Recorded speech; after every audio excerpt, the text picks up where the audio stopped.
Jai Guruji, Jai Kali.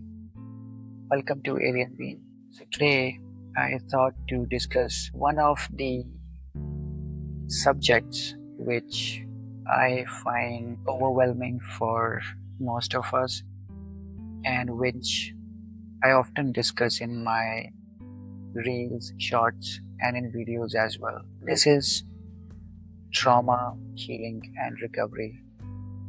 As the name says, it's a very sensitive subject. So I hope that most of you, whosoever listens to this, they have some takeaways and that I am able to contribute to something in your life which can help you recover and heal from the traumatic experiences in case you have any or if you are going through any, and help you live a normal life again the way I implemented and tried on myself, and which is one of the reasons why I wanted to discuss this. Although I will continue to share insights and experiences that I went through during my healing journey, and I'm still going through the healing journey, but I thought that let's begin from somewhere. This is going to be one of the longest videos ever that I have spoken on the traumatic experiences and healing, because mostly I have recorded either the reels on Instagram or shorts on YouTube. But then I thought that let's try this as well and let's see what do you have to say on this. What we are going to cover today, I'll give you a brief of that. So we'll discuss briefly what trauma is, and of course I'll share my own experiences so that we keep it more engaging and you actually understand what it does to us. And then we'll explore a little on the recovery stages, which are mostly based on my own experience, what worked for me versus what does the psychology say in the books. And of course they have done some studies and experiments also, but it's mostly my experience. Then we will discuss something from Vedas, Upanishads and Puranas, which I always take a reference from because that's what I truly believe in. And these are some things, I mean, being connected to occult, mysticism and spirituality has added on to the recovery in my life, and which is why this has become an integral part of the day-to-day life that I operate in.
recovery stages.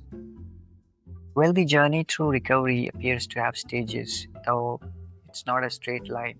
I again mentioned this that recovery is going to be a journey. It's not going to be, um, let's say, a course or a few months or few weeks process. It's a journey, and it is going to depend upon the intensity of the traumatic experience and your ability to handle that and to manage that. And of course, since we are discussing this and I'm here, so I will always be that support for all of us to guide you towards the healing journey. But first, it seems you focus on feeling safe, learning to calm those intense feelings. And you might start processing the memories, which can be tough but necessary, like sorting through old photos. Finally, it's about reconnecting with others and finding meaning, maybe even discovering new strengths. During this healing journey, expect a mix of emotions. So, shock, anger, sadness, and physical symptoms as well, like tiredness or trouble sleeping. Setbacks can happen, and that's okay. It's part of the process. With support, though, research again has shown that you can grow in ways you might not expect, even turning your pain into something meaningful, which we discussed in the beginning also, becoming a guiding light for rest of the planet on Earth. Now, like I mentioned at the start of the podcast as well, the role of ancient wisdom and spiritual growth. What does the traumatic experience has to do with this? Here is what I found because mostly my healing journey has a touch of occult spirituality and mysticism in it because I started following some of the other practices and then I continued to connect from one process to another during the journey. It's been a year and a half now. I'm already feeling in my power. Although there is some healing left, but I'm sure that that's going to complete soon as well. Well, let's talk briefly on the role of ancient wisdom and spiritual growth. Here is where it gets interesting. Ancient texts like the Vedas, Upanishads, and Puranas from Sanatan culture can offer tools for healing. It seems they suggest practices like meditation and yoga to calm the mind, and stories, if you read from the Puranas, can inspire resilience, like tales of overcoming hardship. These can feel like anchors, helping you find peace and purpose. Trauma, it seems, can also be a doorway to spiritual awakening. It might break old ways of thinking, opening you up to deeper truths, especially with practices like self inquiry from the Upanishads. This could lead to a sense of connection and purpose, transforming your pain into a path towards something bigger. And lastly, becoming a guiding light. Imagine turning your recovery into a light for others. It seems likely that by sharing your story, mentoring, or advocating, you can help others find hope, right? The way I am doing now. In Sanatan culture, this might mean living with compassion, maybe even guiding others spiritually. It's like becoming a beacon, showing others the way through your own healing journey. And believe me, it works. What does it mean healing trauma through psychology and spirituality? Now, let's do a comprehensive exploration of healing trauma and let's integrate psychological research and insights from Sanatan culture, including the Vedas, Upanishads, and Puranas. We are going to address the nature of trauma, recovery stages, the healing journey, and how trauma can lead to spiritual awakening and becoming a guiding light for others. What is the psychological perspective of trauma? See, trauma is defined as an emotional response to a distressing event which overwhelms our capacity to cope, leading to lasting adverse effects on mental, physical, social, emotional, or spiritual well being. Psychological research, such as from Psychology Today or the American Psychological Association, have taken this only for your reference. However, they also highlight that trauma can result from single events or there could be multiple events or multiple episodes of some situations which can lead to traumatic experience as well. Now, let's talk briefly the stages of trauma recovery, and then while we will discuss this, I will also quote what worked for me. But mainly, recovery from trauma is often conceptualized in stages. With a renowned psychologist, Judith Herman, you must have known the name, three-stage model being prominent as discussed in Trauma and Recovery 1992. These stages are: number one, safety and stabilization. Now, what does it mean? The initial phase focuses on creating a safe environment, both physically and emotionally, to manage overwhelming emotions. Techniques include learning coping skills like grounding exercises, relaxation, and mindfulness, often supported by therapy. Number two, remembrance and mourning. Now, here we process traumatic memories, integrating them into our life story, often through therapeutic methods like EMDR or narrative therapy. Well, this stage involves grieving losses such as lost relationships or sense of self, and this is crucial for healing. Lastly, reconnection and integration. The final stage involves rebuilding relationships, reconnecting with community, and finding meaning. It may include post traumatic growth where we may discover new strengths and purposes. Well, these recovery stages are based on these psychological studies and the practical methods which have been conducted on the survivors of the traumatic experiences mainly. But what are the first steps? Let's discuss those, because if someone is going through this, then the most important factor is that how do I start? From where do I start? Recovery begins with seeking help, often through therapy, support groups, or community resources, which we discussed earlier.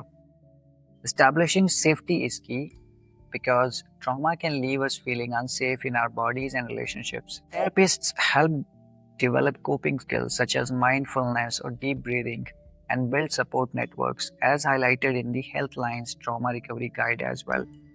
Social support, especially from peers with similar experiences, can accelerate healing, with online support groups offering accessible options. What can you expect during the healing journey?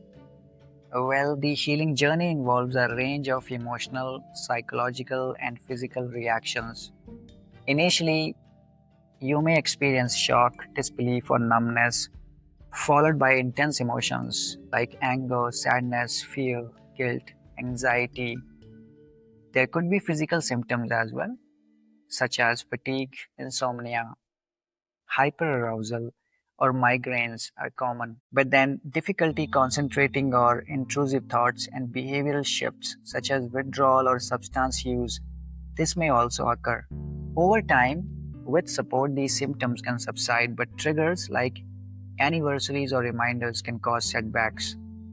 And I've felt these personally because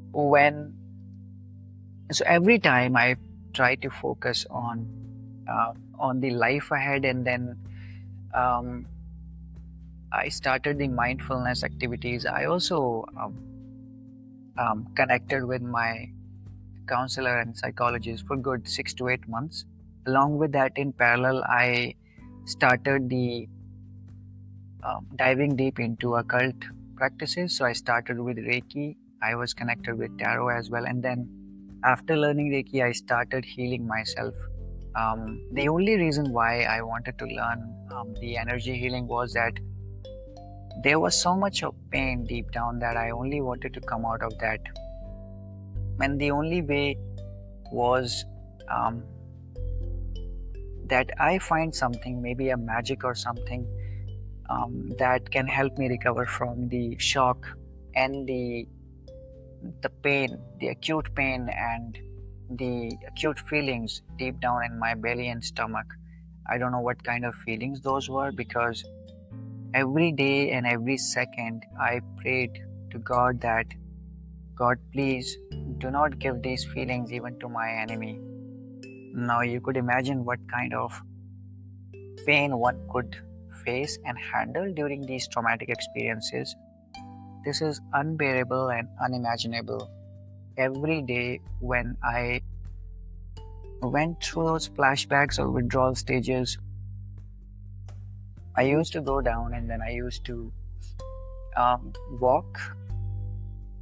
There were constant thoughts in my mind for hours. You can believe it.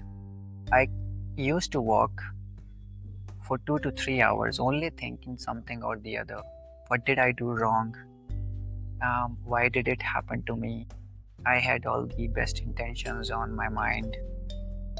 How can it happen to me? I had the blessings of the God as well.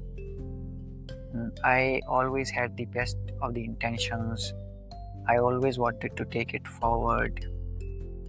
Why is this happening to me? What is the karma associated with that? Why did I come here in life? How am I going to survive? What is the purpose of my life now? Because I had some or the other expectations and dreams from a situation and that didn't fulfill, and now I understand that it's never going to happen. How do I find my life back, and how do I see my life without a specific situation in my life? How that life is going to be? And I had so many hopes, wishes, and expectations, so many ambitions. What would I do if any of those ambitions or any of those wishes and hopes come true? Who am I going to share those with? Why do I even need to try to complete those? There came a stage where I questioned my existence in so much of pain that why do I even need to live a life now? There is no hope and no support system. I found myself all alone inside the four walls. And during those sudden shocks, I cried my face in my hands um, because I didn't want my neighbors to hear uh, that I was crying. It was so loud and so painful that every moment and every second I prayed to God that please take me out of this pain. Please take me out of this pain. After a couple of months, I continued to speak with my psychologist. I continued to speak with my mentor or guru who continued to take me deep into this path of healing from Reiki to then Buddhist healing technique which is called as Lama Fira, and then healing through crystals. And then I started diving deep. I started learning astrology and how different planets affect our lives and how this karmic relation or karmic debt that I carried over lives had to be neutralized. And this was so bad that I had to learn this lesson and so many other things which you always continue to think whenever you are going through those experiences, because you are not willing to accept. The acceptance is the key here, because unless you are willing to accept that yes, this has happened now and this could be due to some or the other karmic lessons, unless that acceptance comes, the healing is not going to begin. So my first take to you that take the ownership, take the charge and accept this. Once you start accepting, that is where the healing cycle is going to begin. That is where the healing journey is going to begin. So that is going to be a key milestone for you. Once you accept that, then of course we can move to the next stage, which is processing those emotions and processing the traumatic experience. And then we can find many other ways like grounding techniques, wherein you can go find a ground and then start the bare feet walk, probably in the morning or the evening, depending upon your time schedule. The more you do, the more grounded you are going to feel. Then we are going to follow the breathology, or I call as the meditation or pranayama, where you are going to start with deep inhalations and exhalations. Every time you are going to inhale and then you are going to pause there for a few seconds. Feel that breath inside your body, inside each of your cells, and then exhale it. With every inhalation, I used to feel that I was inhaling the life inside me. With every exhalation, I used to feel that I was exhaling all the anxiety, depression, fear, and trauma outside of my body. Those were the constant feelings uh, through all those 18 months. And then finally, I coupled this up with the lum chanting also because I studied more. Um, I referred to more occult books, referred to more mysticism books, and then I found that when we come across this traumatic experience, which shakes your existence, which takes the earth or the ground beneath your feet, then your Muladhara chakra or the root chakra, which is associated with our safety, stability, security in this planet as a physical gross body, this is disbalanced. And whenever Muladhara or root chakra is disbalanced, that's where the fear, anxiety, depression, and a sense of insecurity kicks in. And our first responsibility is to make sure that we bring this balance back to this Muladhara chakra. And the best method to do this is, see, there is seed mantra which is associated with each of the 7 chakras in our body. 6 of the chakras are located inside our body, and the 7th chakra is outside our body, which is the crown chakra or the Sahasrara chakra, just 2 or 3 inches away from our crown on our head. Now, every chakra has a seed mantra. The seed mantra associated with Muladhara is LAM, L-A-M. The moment you start chanting this, you are going to emanate a vibration which is going to heal the Muladhara chakra and bring all the balance that we lost by any means or by any events in our lives. We are going to find that balance back. And the moment we are going to balance this Muladhara chakra, the healing is going to become much easier, and that's where we are going to move upwards to the next chakra, which is the Swadhisthana, to the next one, which is Manipura, then Anahata, Vishuddhi, Ajna, and then Sahasrara or the crown chakra. With every movement and the moment we stabilize each of these chakras one after the other, you would notice and find that the healing journey is going to become much easier, much lighter, and we are going to find the lost confidence. We are going to find the lost zeal or lost enthusiasm in life as well. And which is why the first 3 methods that I just explained, grounding, bare feet walk, meditation and pranayama using the inhalations and exhalations, and LAM chanting. If you combine these methods, you are going to be well on your journey to self-healing.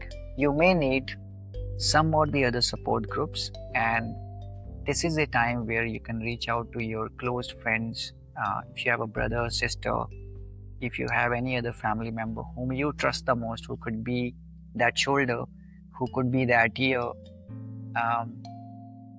they are going to play a key role in your healing as well. Like I mentioned, in my case, I started with deep breath, then I learned Reiki and started healing myself. Then the other healing method came in. Then I leaned towards crystals as well. So I started using and mixing some healing crystals in my healing methods. Then I learned some more mantras as well. So mantra chanting, which is another method prescribed in Vedas, Upanishads and Puranas. This also became a part of the healing process that I was going through. But during these 18 months, I must tell you that the first 12 months were very difficult because the flashback, the memory, and the events used to come to my mind, and then they used to take me back, and then I used to shake. Um, my heart used to pump, and I used to feel some or the other sensations of fear and anxiety deep um, in my Manipura chakra, or the center of the belly. That fear and that anxiety and that feeling of nervousness, sweating. These feelings are very difficult to express in words, yet even scary and difficult to experience uh, silently in person and all alone, all by yourself inside the four walls. Uh, you could imagine the kind of the experience that one would go through when they don't have a support function around them. But I continued this. Mm, We cried a lot during all those months, and after 6 months, I stopped the psychological session, the counseling sessions, and because sometimes I saw that the only thing that I was doing there was I was communicating and expressing my thoughts. I was expressing my traumatic experiences, and I was needing and begging for some help. But all you need at that stage uh, is a warm and tight hug of a loved one, is what I remember. If you have that person in your life, then congratulations, you are going to heal faster. If you don't have anybody like this, then I am with you, and we will heal together, or we will find a way to heal. And when I realized that uh, it the only reason why I used to go to the psychologist was that I was finding someone who was listening to me at a stage when I only needed for some years. But after 6 months, I realized that this was not healing me. And then I started focusing completely on the occult and the mystical practices. I started um, more and more walk. So I used to walk like 3-4 hours a day, morning and evenings, after having breakfast or after having dinner, because those were the times when I had the most of the uh, difficult emotions or the difficult flashbacks and withdrawals. And I wanted to spend as much time outside walking than inside my room, because I used to feel unsafe inside that room. Because the more time I used to spend inside those four walls, the more thoughts I had. And I only wanted to avoid all those thoughts of the past. And I wanted to completely disassociate myself from those thoughts, because I had this firm belief and determination in my mind that now I'm only going to go forward. I'm only going to heal and recover from this, and I'm not going to go back to those painful experiences ever again. I was very firm with that experience, and that is the reason that an emotional person like me could find the courage to come out of the traumatic experience, and has the courage, although being an introvert, has the courage to share the experiences with you with a heavy heart, of course. But I also used to watch to so many YouTube videos and some other books as well, where people had to share their stories and many different experiences. And most of the people were talking about that they um, were doing the disassociation of the situation only so that the people can come back in their lives. But I didn't want that opportunity, because I invested myself, and I had um, so many emotions with the situation. And then when I got the shocker, then I was I broke to the core, and I didn't have the strength to even find the courage to live. Of course, I'm not sharing the experiences, and you know that when these situations happen, then you can think through all those avenues and experiences, which I don't want to say here. So Because when you feel and see that your existence does not matter, when your existence is questioned, then what would you do? You want to eliminate that existence, right? And I had the similar thoughts, but probably Shiva came in my life, or Guruji came in my life, who is an avatar of Shiva. I will record a podcast as his birthday on 7th July is approaching, and I will explain to you who Guruji is, who Shiva is, and then probably you could get some more ideas about Guruji's and Shiva, and maybe if he is willing to, then he will also come in your life and help you come out of the traumatic experiences even stronger. But then I continue to follow these practices, and I continue to uh, invest a lot of time in walking. I listen to many. Initially I listened to many emotional songs which used to take me back. But then later I realized that even listening to those songs and music was killing and bringing me back to the painful memories. So I stopped that, and then I replaced that music with the divine music, the Om chanting or the sound vibrations. And later on, I started listening to the classical music, the satsang or the slow songs, Sufi songs, where the lyrics was mostly connected to the spirit or the soul or the God, those sort of songs. And then slowly that became the norm. And now is the time that I'm completely devoted to the satsangs, this classical music. And sometimes if I change mind, then I may listen to some motivating songs also. Uh, but but now it's way much better than what it was a year ago. My message to you would be, uh, since you have a support before you now, which is me, and I am formally and professionally healing people also. So you could connect with me if you want to learn more on the healing methods, or if you want me to perform the healing sessions on you using various mantras or the occult and mystical practices that I learned. And I also combine those with healing crystals, which is definitely going to prove like a blessing in your life. But even if you don't want these sessions, you can have a conversation with me uh, on what are the different channels and avenues available where you can use those and help you build a safe environment around you, and how you can come out of the traumatic experience quicker. You won't take 18 months just like I did, because once you have me by your side, uh, it is going to be way faster.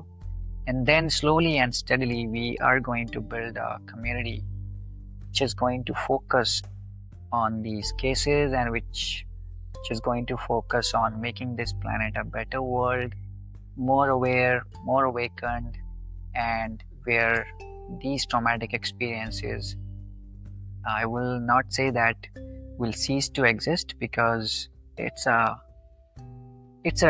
life, and it's connected with so many experiences and so many karmic patterns. So it is going to be there, but at least once we have built in an organization or a community, we will have so many hands, we will have so many people who would be that guiding light and support for the rest of the world, which means the healing process will become easier and quicker, and nobody will have to lose their lives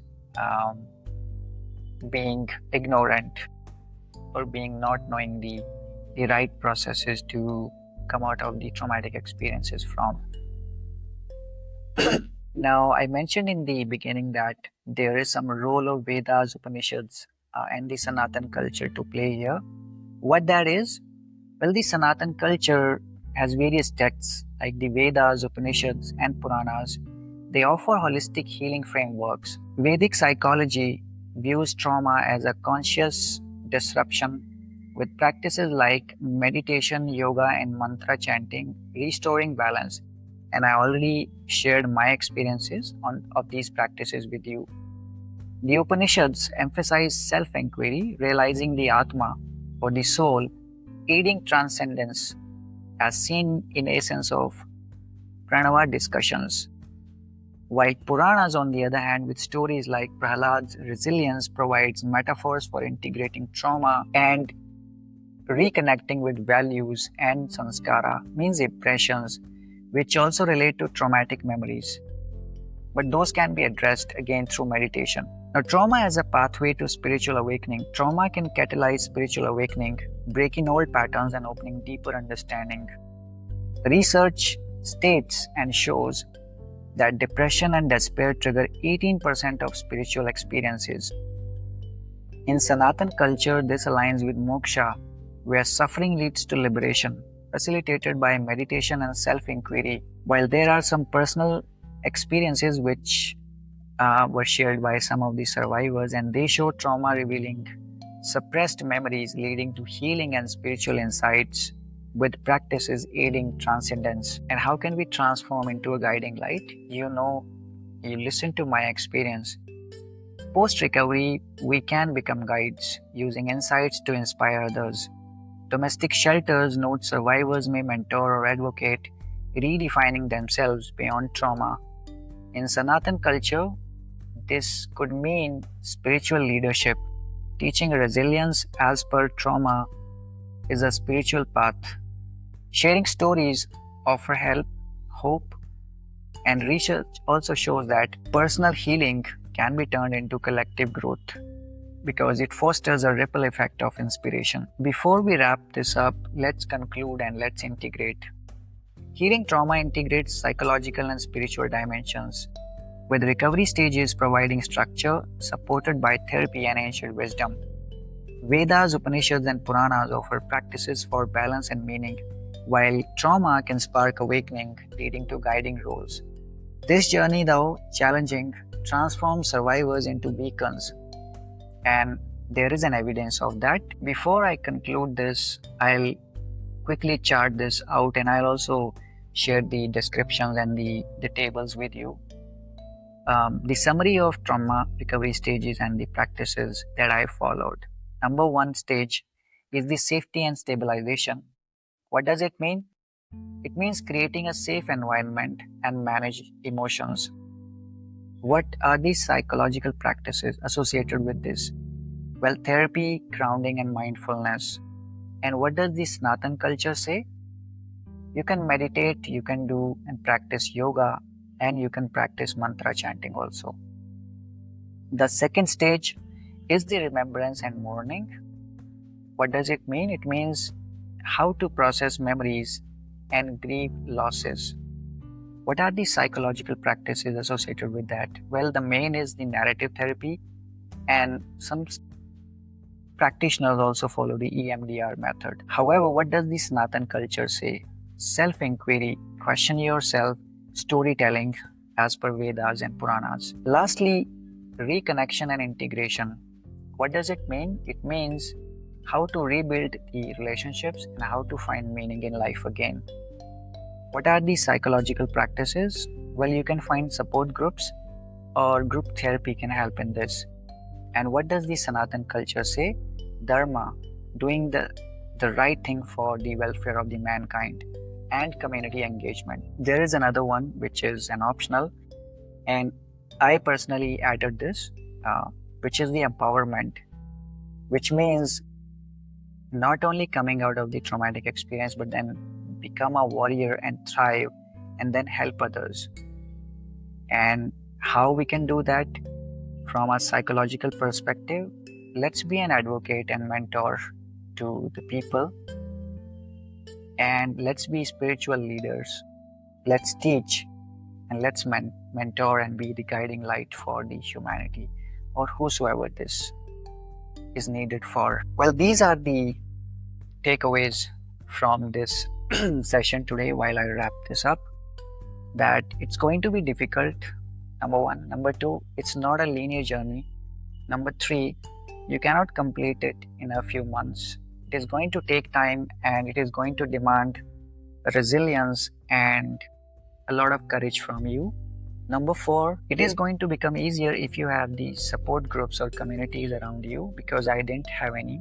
And fortunately, you have at least one person on the planet and you can get in touch with me anytime. Next, start following the grounding techniques. Start doing the bare feet walk. Start with inhalations and exhalations. Start with chakra chanting. Start with the Muladhara chakra chanting, which is the Lam chanting. And if you could find a guru or enroll yourself in a course, or if you need more details on the healing methods, then you can again speak with me. Next, if you can have a few sessions of the energy healing or psychic healing, it is going to act as a booster and it is going to give you the strength also.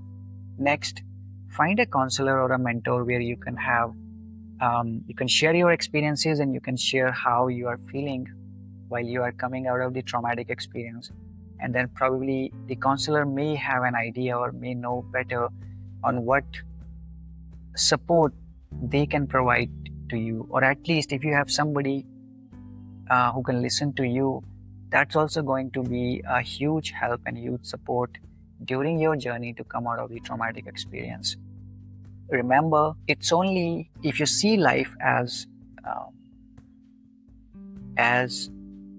and if you see everyone as a non-duality experience, then you will realize the more you get into the awakening side, or the more you get into the spiritual side, you will realize that it's only a manifestation of my own karma from many past lives, and then I had to complete this before I call for and merge with the Almighty or the Paramatma or the Brahman or the God.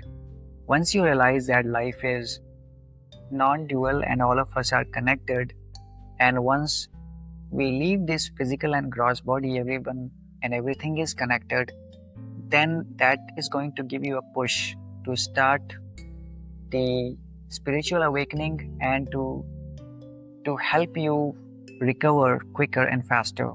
Because as long as you continue to think those negative experiences and those painful experiences as a separate entity and being put on you by somebody else that you trusted the most, disassociate yourself with that person and see that person as a threat or an entity, that's going to delay this process and that's going to give you a lot of pain. And which is why I said at the beginning that these traumatic experiences are a blessing in disguise, because if you believe that concept, then it's going to put you on the path of spiritual awakening. It's going to initiate your spiritual awakening. And once you are going to dive deep, you are going to connect with way too many people who are going to help you on your journey to spiritual awakening. So the best that we could get from a suffering is that we can liberate from this never-ending suffering or never-ending cycle of birth, death and rebirth. That's the best that you could get out of any suffering. And if such a huge and intense suffering can give you that kick, can initiate the spiritual awakening for you, then I would say that I would want this type of suffering in everybody's life, because that's where, when you get the shocker, you also get an opportunity to sit back silently, see life as it is, and then see through life as well. That what was I doing, engrossed and indulged in this never-ending drama. And only when I got this shocker that I got to know that life was way beyond than the actual drama that was happening. With this, I will conclude it here. I hope you like this, and if you like, then do share and subscribe as well. Follow me on all channels, my YouTube channel as well as Instagram and Facebook. Guruji blesses you all. Jai Guruji, Jai Ma Kali. Take care.